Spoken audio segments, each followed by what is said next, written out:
नमस्कार प्रेक्षकांनो, ठरलं तर मग मालिकेच्या येणाऱ्या पुढील काही भागामध्ये आपल्याला जबरदस्त असा एपिसोड पाहायला मिळणार आहे. लेटेस्ट प्रोमो आलेला आहे, खूपच भयानक दाखवलेला आहे.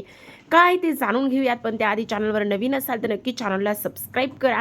आता इकडे प्रतिमाचा 22 वर्षापूर्वीचा झालेला अपघात हा रिक्रिएट करण्याचा अर्जुन सायलीचा त्याचबरोबर रविराजचा प्लॅन असतो आणि त्या प्लॅनमध्ये आता इकडे प्रतिमाला सुद्धा सामील करून घेण्यात आलेलं असतं आणि म्हणूनच ज्या ठिकाणी इथे आता तो अपघात झाला आहे, सेम त्याच ठिकाणी हा सगळा काही घाट घालण्यात आलेला असतो.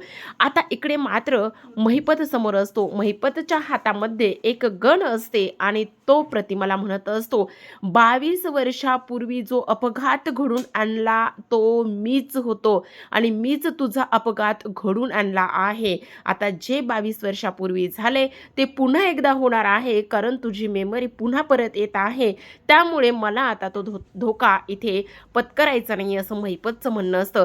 तेवढ्यातच आता प्रतिमा म्हणत असते, म्हणजे शैताना, जो 22 वर्षापूर्वी अपघात घडून आणला होतास तो तू होतास, आता तुला सोडणार नाहीये मी, असं म्हणून जळता इथे हातामध्ये लाकूड असतं. ते लाकूड आता इकडे प्रतिमाने महिपतवर उघडलेलं असतं आणि तेवढ्यातच पाठीमागून हा बाबू पळत आलेला असतो. आता सायली त्याचबरोबर अर्जुन हे झाडाच्या आडोशाला उभं राहून हा सगळा काही प्रकारे ते पाहत असतात. आता जेव्हा तो पाठीमागून पळत येत असतो, इकडे महिपतने बंदूक ताणून धरलेली असते, तेव्हा सायली येते आणि सायली तिथे पेटत असलेल्या त्या जाळामधून एक लाकूड उचलते आणि त्याचबरोबर ती त्या बाबूवर ते लाकूड धरत असते.